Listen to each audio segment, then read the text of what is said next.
તો આજે આપણે બનાવીશું બહાર મળે તેવી રસભરી મીઠી બુંદી। તો મારી આ રીતે મીઠી બુંદી ઘરે ખૂબ ઓછા સમયની અંદર અને સહેલાઈથી બનાવી શકો છો। તો ચલો આપણે મીઠી બુંદી બનાવવાનું શરૂ કરીએ। તો મીઠી બુંદી બનાવવા માટે મેં અહીંયા એક મોટી વાટકી બેસન લીધું છે। તો સૌથી પહેલા આપણે બેસનને મિક્સર જારની અંદર લઈ લઈશું।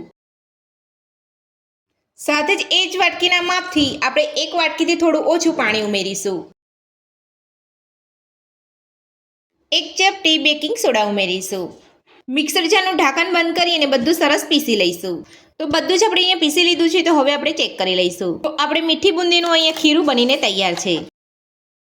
તો આ રીતનું પતલું આપણે અહીંયા ખીરું રાખવાનું છે, વધારે પડતું આપણે અહીંયા પતલું ખીરું નથી રાખવાનું। તો મીઠી બુંદીનું ખીરું બનીને તૈયાર છે। તો હવે આપણે ખીરાને સાઈડ ઉપર રાખીશું અને બુંદી તળવા માટે આપણે ઘી ગરમ કરવા મૂકીશું।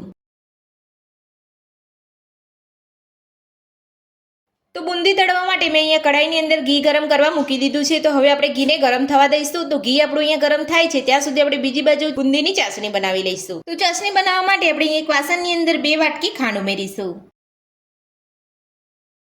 તો 2 વાટકી ખાંડ ઉમેર્યા પછી હવે આપણે તેની અંદર 1.5 વાટકી જેટલું પાણી ઉમેરીશું।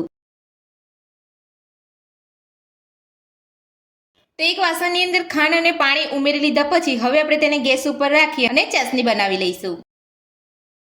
તો ચાસણી આપણી અહીંયા બની રહી છે। તો હવે આપણે તેની અંદર નાની 1 ચમચી જેટલો ઇલાયચી પાવડર ઉમેરીશું। સાથે જ બુંદીનો કલર આપવા માટે ચાસણીની અંદર રેડ ઓરેન્જ કલર ઉમેરીશું। બધું જ મિક્સ કરી લઈશું અને ચાસણીને આપણે અહીંયા 1 કે 2 તારવાળી નથી કરવાની। આપણે અહીંયા ખાંડ ઓગળે ત્યાં સુધી આપણે અહીંયા ચાસણીને થવા દઈશું અને આપણે એક ઉભરો અહીંયા આવવા દઈશું। તો તમે જોઈ શકો છો આપણી ખાંડ અહીંયા ઓગળી જવા આવી છે। તો હવે આપણે એક બાજુ ઘી ગરમ થઈ ગયું છે। તો હવે આપણે ઘીની અંદર બુંદી પાડી લઈશું અને ચાસણીને આપણે અહીંયા થવા દઈશું। હવે આપણે જે ખીરું બનાવીને રાખ્યું હતું તેમાંથી આપણે બુંદી પાડી લઈશું અને તમે અહીંયા જોઈ શકો છો ઘી આપણું અહીંયા સરસ ગરમ થઈ ગયું છે। તો હવે આપણે ઝારાની મદદથી આપણે બુંદી પાડી લઈશું। તો આ રીતનો ઝારો ના હોય, તમારી પાસે છીણી હોય મોટી, તો તમે છીણીની અંદર પણ તમે આ રીતે બુંદી પાડી શકો છો। તો હવે આપણે ઝારાની મદદથી બુંદી પાડી લઈશું।